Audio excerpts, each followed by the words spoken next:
14. Ο Παπαγιάννης έλεγε κάτι τραγουδάκια του τόπου τότε, Παναγία Βόητσα, και κλέφτηκα ωραία, έλεγε κλέφτηκα ωραία. Γιατί ήταν το νερό εδώ, ήταν το νερό και βγήκαν και 2-3 κλαρινάκια, αλλά γλεντζές. Ο Παπαγιάννης έλεγε «Ωραία μια πέρδικα πέφτηκε σαν να τρολίκερι, σήκωδε». Γεια σας. Καλώς ορίσατε, καλώς ορίσατε. Έλα Κώστα, έλα που έρχεσαι πάντα φορτωμένος. Θυμάμαι γινόταν γάμος στο χωριό. Θα ήμουν 6-7 χρονών. Στη γειτονιά μας ήταν το σπίτι της νύφης. Τα τραγούδια χωρίς όργανα, πενέματα για την νύφη και τραγούδια αποχαιρετισμού της μάνας. Από μακριά ακούγαμε όργανα στο σπίτι του γαμπρού που ήταν στην άλλη άκρη του χωριού. Την ώρα που θα ξεκίναγε η νύφη για την εκκλησία ήρθαν και τα όργανα. Ξεκίνησε το συμπεθεριό και τότε άκουσα τον πιο όμορφο σκοπό. Χαρούμενο, ξεσηκωτικό, πατινάδα του γάμου. Έτρεξα πίσω από τους οργανοπαίχτες και τους ακολούθησα μαζί με άλλα παιδιά. «Γεια σου Μπρουκλόγιαννη», φώναξε κάποιος. Τώρα, αρκετά χρόνια μετά, διηγήθηκα στο γιο μου αυτή τη θύμηση. Και αυτός άρχισε την αναζήτηση. Χτύπα ένα σόλ.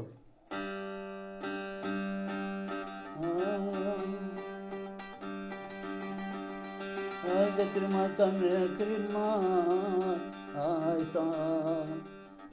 του παλικαρά ρε. Ναι, πω γέρασα.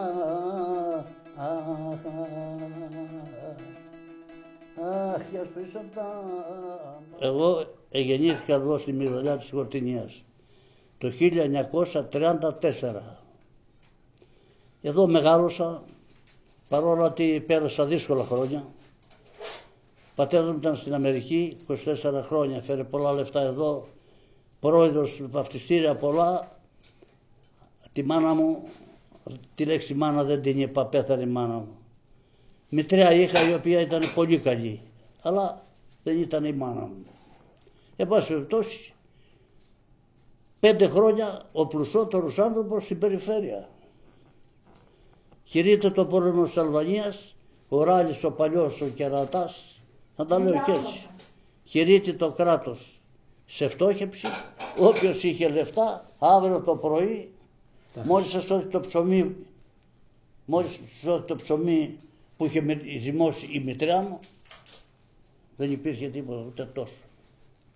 Υποφέραμε πολύ, πεινάσαμε πολύ.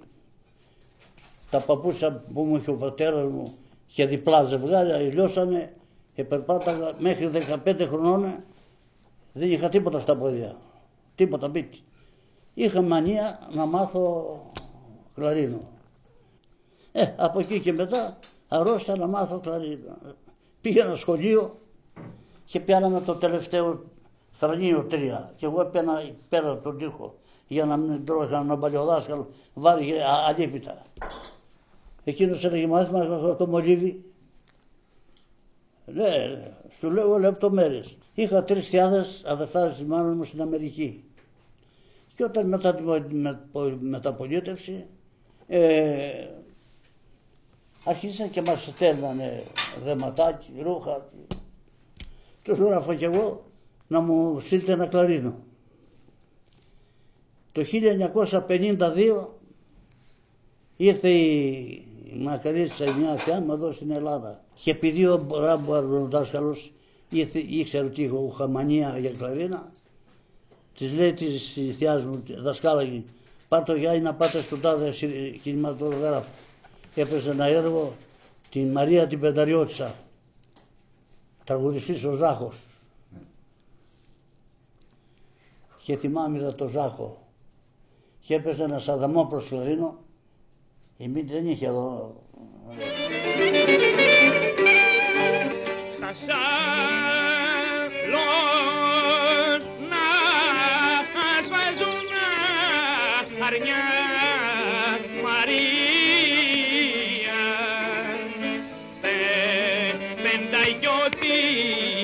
σαν μορφεντά γιοτήθησα.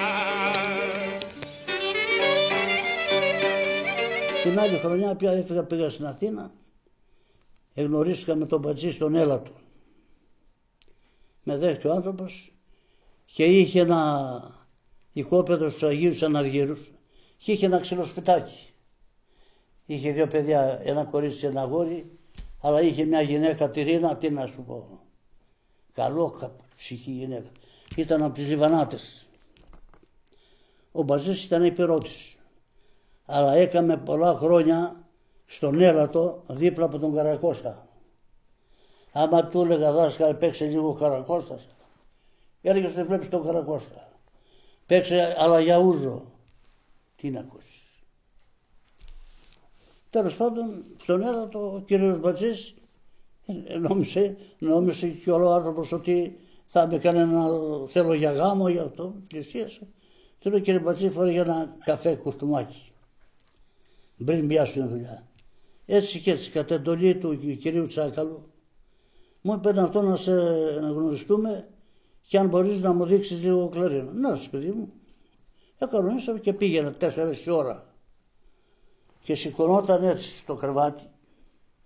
Τα στείλω. Εγώ καθόμουν εκεί. Αλλά ήθελε να μου δείξει ο άνθρωπος.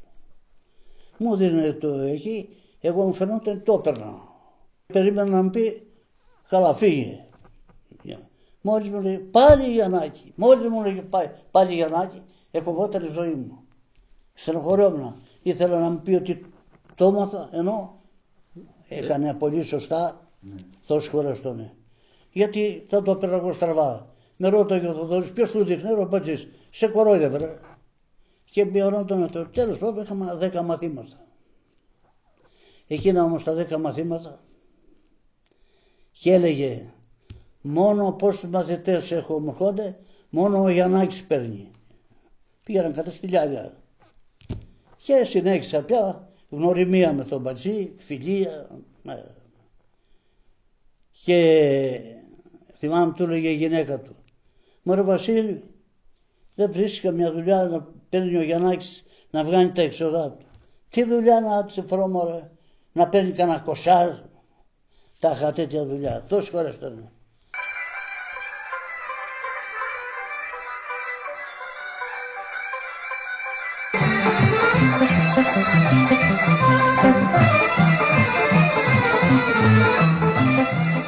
Έπαιζα τη Λαματζόρε. Έπαιζα τη Ροζαμούλτα, ένα γερμανικό. Περαραμπαπαμ, περαραμπαπαμ, τερατατήτα, πώς να τα θυμηθώ τώρα. Και μετά στον Μπατζή μου πέρασε τη μη μινόρε. Ταμ ταμ τα τυριδαμ, ταμ ταμ τα τυριδαμ, ταμ ταμ ταμ, τερεριδαμ, τερεριδαμ, τερεριδαμ, τερεριδαμ. Ένας καφετζής από Τουθάνα έπαιζε και κιθαρολάου, το έπαιρνα σε δουλειές. Το πήρα μια φορά, πήγαμε στον Πύργο σε ένα γάμο. Είχε τον αδερφό του στο Σικάγο, πήγε και αυτός με πρόσχη και ανοίξαν ένα κέντρο. Η τρίτη χρονιά πια, εκείνης αυτός ήρθε από το Σικάγο εδώ για μένα. Και στο λεωφορείο που ερχότανε από την Αθήνα, καθόταν και ένα παιδί που έπαιζε αρμόνιο. Του λέει, αρμόνιο, πού πας? Δουλεύω με τον Πουρκρόη. Θα έρθετε στην Αμερική, του λέει. Από το παιδί εκείνο με παρακίνηση. Τέλος πάντων, φτάσαμε στο Σικάγο το 70. Μόλις σηκώσει το αεροπλάνο, τότε πίστεψα που βλέπα την Αθήνα κάτω. Ρε, έφυγα γάμο. Φτάσαμε εκεί πέρα, σουρούπαμα. Κοιτάω εκεί στα αεροδρόμια φώτα, σκοτάδι, γέφυρες. Πού ήρθαμε. Μας παίρνει, μας πάει στο ξενοδοχείο ο καφετζής. Έρχεται ένα καιρό, λέει, θα έρθω κατά τις 11 η ώρα, όσοι θέλετε να έρθετε να δείτε, είχε κλαρίνο στο μαγαζί. Εγώ με ενδιέφερε να δω τι ρόλο, τι παίζει το κλαρίνο. Λέει, εγώ και το αρμόνιο, οι άλλοι κοιμηθήκανε. Πήγαμε πολλές, είχε και ρεστοράν από μέσα. Ελληνική κουζίνα. Πεινάτε να φάτε, δεν πεινάγα. Κάτσαμε εγώ, ο κλαριζής βλέπω στην πίστα, μόνο φώτα στην πίστα. Από εδώ σκοτεινάρι. Εκεί έλεγα που θα είναι γκάξτερ εδώ μέσα. Έλεγα μοναχός. Βλέπω στην πίστα και χορεύανε γνωστά μου πρόσωπα. Αγκαλιές, φιλιά. Ήσαντε η κόρη και το παιδί, ο Σπύρος, του φίλου μου, του Αντώνη του Γιαννακόπουλου από το Μοναστεράκι. Είχε μαγαζί, έπαιζα στο πανηγύρι. Μένουμε εδώ κοντά, μην χρειαστείς τίποτα. Ο Κλαρτζής ο Μαύρος, ο Νίκος ο Καλτσάς, το κατάλαβε. Και τραγούδαγε ένα τραγούδι του Κάβουρα, γιατί τραγούδαγε και λίγο. Κλαρίνο τραγούδι. Ο Κάβουρας έλεγε στην Αθήνα τι να κάνω, και ας με λένε και Τσοπάνο. Ακούω τον Καλτσά και λέει, στο Σικάγο τι να κάνω, αύριο πρέπει να μου βάρω, πρέπει να φύγω αύριο. Τέλος πάντων, πιάσαμε δουλειά εκεί. Είχε μια χορεύτρια, η καταγωγή της Βραζιλιάνα, αλλά δούλευε πολλά χρόνια με τους Έλληνες στα ελληνικά. Ήταν η καλύτερη χορεύτρια, όχι πολύ εμφανίσιμη. Και ερχόταν που λες, είχαμε κάνει μια πρόβα, όλοι μαζί να τις εφετέλει. Λοιπόν αυτή, μπαίναμε όλοι μαζί. Σε μια στιγμή αυτή έπεφτε κάτω. Σταματάγαν όλα τα όργανα, έπρεπε να παίξει το κλαρίνο. Εγώ μόλις έπεφτε κάτω αυτή, τα ξέρει η γυναίκα, εγώ πήγα προς και ακούμπαγα την κλαρίνα, την καμπάνα του κλαρίνου, απάνω σου έχει άκουσει κάτω. Έκοβα εγώ, έμπαινε το μπουζούκι, τη χώρα. Μετά έπρεπε να πάει στο αρμόνιο. Το αρμόνιο κακομοίρης δεν είχε χέρι αμπίτη. Καθόταν δίπλα μου, λέει Γιάννακη, μου λέει, να τα κόψω τα χέρια. Όσο άμπης τώρα χωρίς, πες ό,τι θέλεις. Εγώ είμαι εδώ, γιατί εγώ με έχει ανάγκη το μαγαζί. Άμα έλεγα εγώ, φεύγω, διάλυση και πράγματι. Τέλος πάντων πέρασα εκεί, επώναγα πολύ για τα παιδιά. Είχα φύγει 3 παιδιά. 2 και 1. Και όταν μου γράφει η γυναίκα ένα γράμμα, ο τρίτος το λένε Παύλο, είχε πάει στο ταχυδρόμο. Και έδινε γράμματα ο ταχυδρόμος και του λέει το ταχυδρόμο, ρε μαλάκα, δεν μου έφερες γράμμα από τον πατέρα μου. Τι με θες. Θα φύγω. Εν τω μεταξύ είχε πέρασει κανένας μήνας, με έπιασε ένας πονοκέφαλος.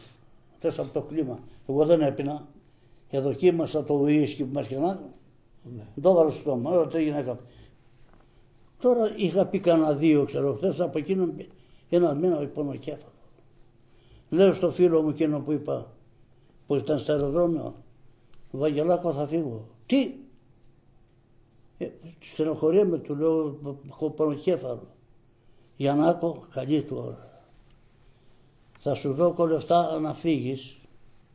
Γιατί εγώ δεν είχα πληρωθεί, ήταν μες στις 10 ημέρες. Κάθε εβδομάδα μας πλήρω, κάθε Τετάρτη.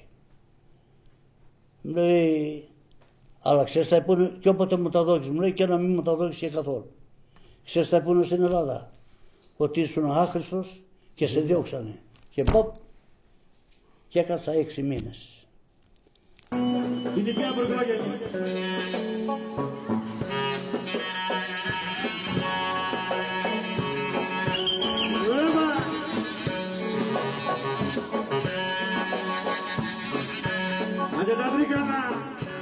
Έρχεται ένας γερογιώλης ο Φέκας από την Εστάνια, έπαιζε λίγο κλαρινάκι. Εγώ τον πήγαινα στους γάμους εκεί και μου λέγανε για τον γέρο, δεν έλεγα όχι δεν τον θέλω, έλα μωρό γεροτάκι, έλα Μπαρμπαγιώργη. Μου λέει τάδε Σάββατο θα βαφτίσω τα εγγόνια μου, θα έρθεις να παίξεις. Του λέω ρε Μπαρμπαγιώργη να έρθω, αλλά αν μ' φύγει ο Καραμάνης, του λέω, το μαγαζί, θα εξηγηθώ και θα σου πω.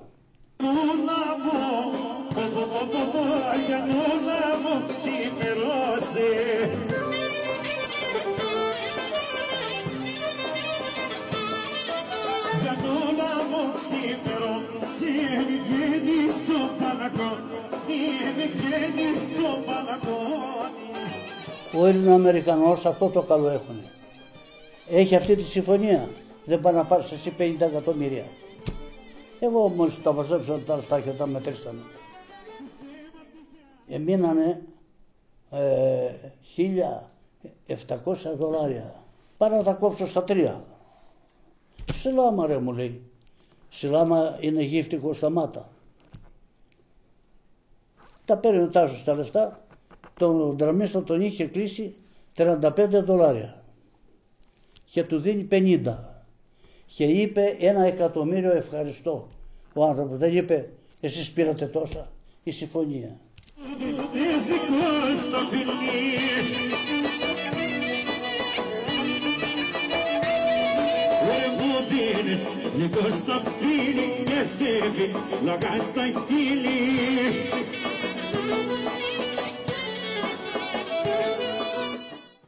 Σικάγο, Μιλογόκι, Ατλάντα, Νιου Τζέρσι, Νέα Υόρκη, Νιου Τζέρσι, άλλος νομός.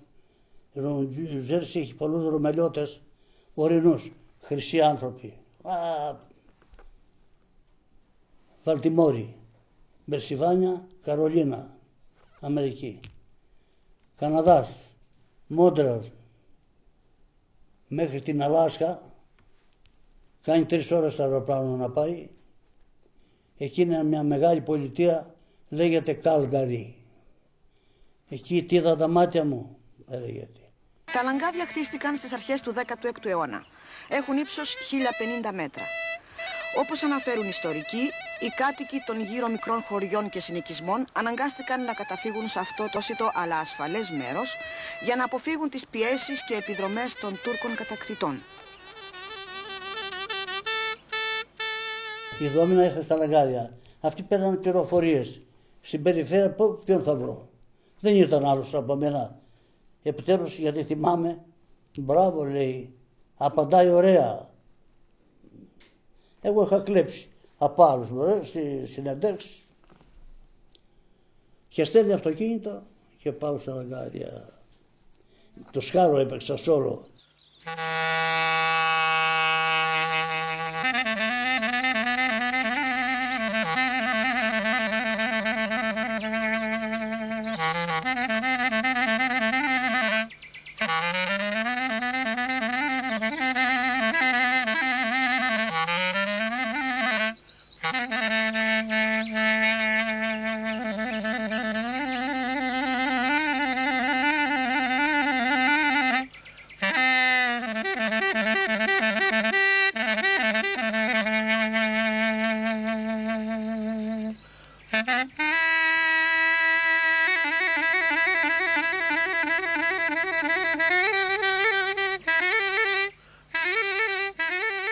Έχει έρθει ο Σίμωνος ο Καράς με μια ιδιαίτερα του.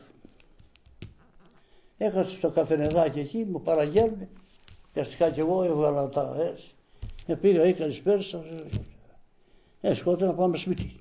Ήρθαμε εδώ, ό,τι είχε η Κεραγεωργία, φάγαμε, κοιμηθήκαμε, μου λέει ακονατής, αυτός έκανε τουρνέ να γράψει κάποια τραγούδια. Και ήθελε να γράψει το τραγούδι του Δελιγιάννη, του Πρωθυπουργού. Οπότε άλλος ούτε το ξέρει, ούτε μπορεί να το παίξει, ο Καράς τάψεσε. Ανθρωπάκι, καλό όμως. Ήρθαμε εδώ, σηκωθήκαμε το πρωί, μου λέει, θα μου κάνεις τη χάρη. Θα πάμε, μου λέει, στα λαγκάδια. Τι να κάνω κύριε Σίμωνα, μοναχά που τράπηκα του πω, εγώ έχω χωράφι, θα πάω στο έτσι και έτσι, παίρνω τηλέφωνο το Μακάρι το Δήμο. Το Τράγκα και το Ποταγρίδι. Πάμε στα λαγκάδια. Είχα σπίτι εγώ και έχω, αλλά δεν τώρα το άφηκα σε μια ξαδέρφη. Ήταν η μάνα μου από εκεί. Δεν έπαιρνες το Ρούτσι. Το Ρούτσι. Ήταν να τραγουδήσει ο Ρούτσις. Αλλά ο δήμαρχος ήταν αντίθετο με το Ρούτσι. Και ευτυχώς ήφερε έναν ξυλουργό. Φίλος μου, αλλά καλή φωνή. Αλλά για πρώτη φορά να γράφει δίσκο, μια ιστορία εδώ. Πήγαμε πολλές, είδε και ο Δήμος, πήγαμε στο σπίτι, άνοιξα εγώ, ήταν σώμα μέσα, μαζέψαμε κάτι παλιοσάνι, τα ξύλα, λάψαμε, κρύο. Νοέμβρης μήνας. Έβαλε το μαγνητόφωνο, το πρώτο τραγούδι που γράψαμε και το βρίσκα όταν πήγαινα στην Αμερική στο αεροπλάνο. Άρα δημογάμο.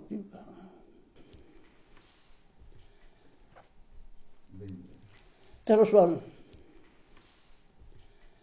Πώς του μπέρδηκα καημένη, πώς στο πρωί ρεγμένη. Ήμουνα ψηλά στα πλάγια, στις Ρωσές και στα χορτάρια. Τι έτρωγες εκεί στα πλάγια? Έτρωγα το μάι τριφύλι, χείμων κόκκινη στα χείλη.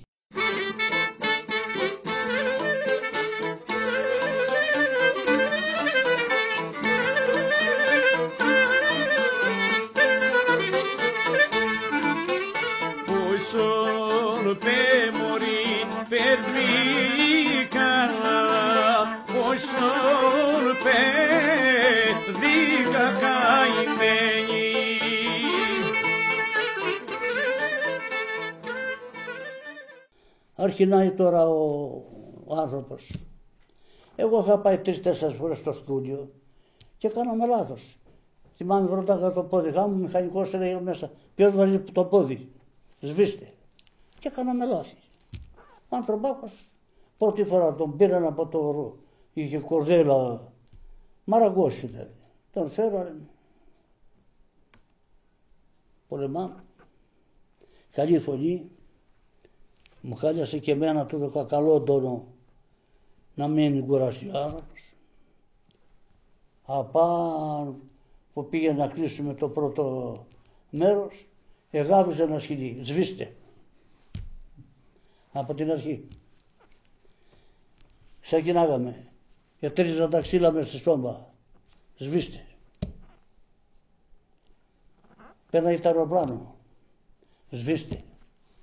Και φτάνουμε αγαπητοί φίλοι, ποιος να τα ακούσει αυτά και να ήταν αλήθεια.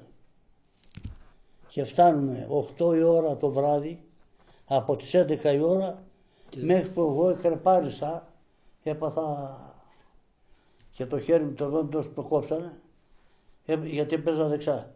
Έμπαινε το δάχτυλο από κάπου το κλειδί.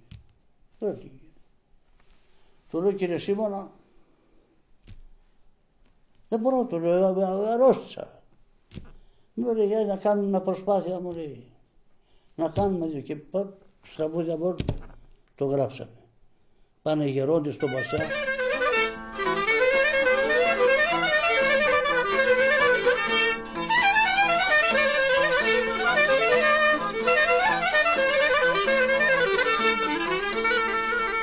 Πάνε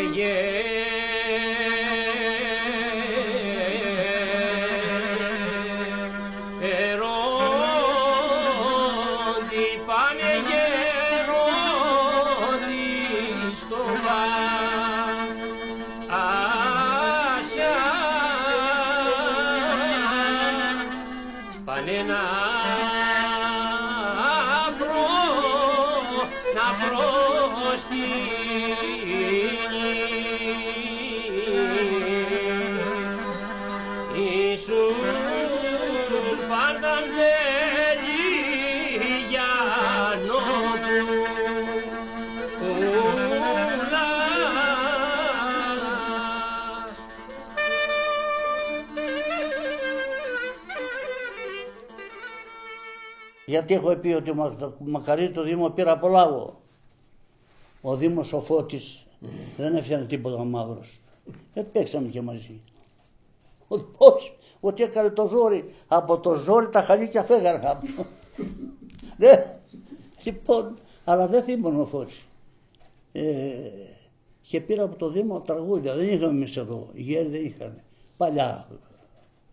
Όλο αυτό. Και από του Δήμου τα τραγούδια έγραψα τα καμαδίσκο. Θα βγω ψηλά κατάραχα στις δίρια στις ραχούλες, που μέρα νύχτα τις ρεντάν όμορφες βραχοπούλες, για να γλαντέψω και να ειδώ και του φωνιά τον κάμπο, να ειδώ την περδικόβρηση, να ειδώ το κεφαλάρι, που σπέρνει ο Γιώργος μοναχός με το όμορφο ζευγάρι.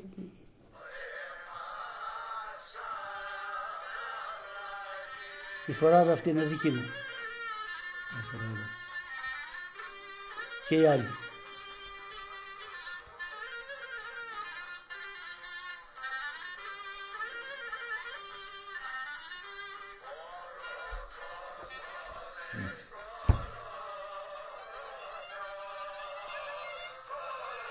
Που σε Δήμο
δούλεψα πόσα χρόνια από εκεί και με καλοπλήρωσε ο κόσμος. Δεν υπήρξε σπάταλος, τα λεφτούλια τα κράτησα και έχω μια σειρά. Και γι' αυτό σταμάτησε. Εν τω μεταξύ έλαβα ένα σύρματό, πρέπει να μην βγουν οι κότες της γυναίκας και με παίρνει ένα σύρμα, δεν πάω. Δεν μάτωσε. Δεν έχει τίποτα. Μια ημέρα, δύο αρχινάει να πονάει. Δεν γαμώ. Φέγα μόνο η γυναίκα, φέγα τα πέρα, τράβω την Αθήνα, όχι. Άρχισε και μαύριζε το χέρι.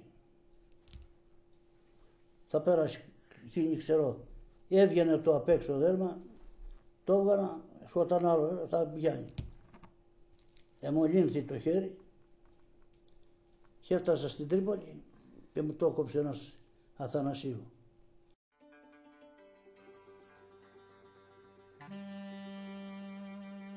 Πρώτον είχα υπόψη μου στον Δωράκο να σταματήσω αξιοπρεπώς. Η δουλειά χάρασε. Δεν μπορείς να παίξεις τώρα. Χορός ελεύθερος, 100 μέσα.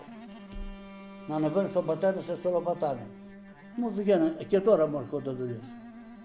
Να σε μια δουλειά στο όργανο απ' έξω, πάει ο γιος μου, πήγαινα 29 χρόνια. 500 ευρώ μερτικό πήραν του Βαγγελισμού. Από φίλοι δικοί μου, γιατί είχαν συζητήσει σε μένα. Δεν υπήρχε χορός ελεύθερος.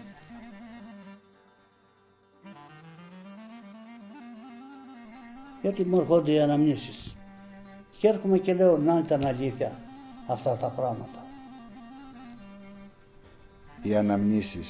Οι αναμνήσεις δεν καταγράφονται, δεν αποθηκεύονται. Ανακαλούνται όταν η στιγμή το απαιτήσει. Έτσι και εκείνη η πατινάδα του γάμου. Μπορεί να μην μπόρεσα να την ακούσω από τον Μπρουκλόγιαννη, αλλά βρίσκεται μέσα μου και τη φέρνω στα αυτιά μου όταν η στιγμή το απαιτεί.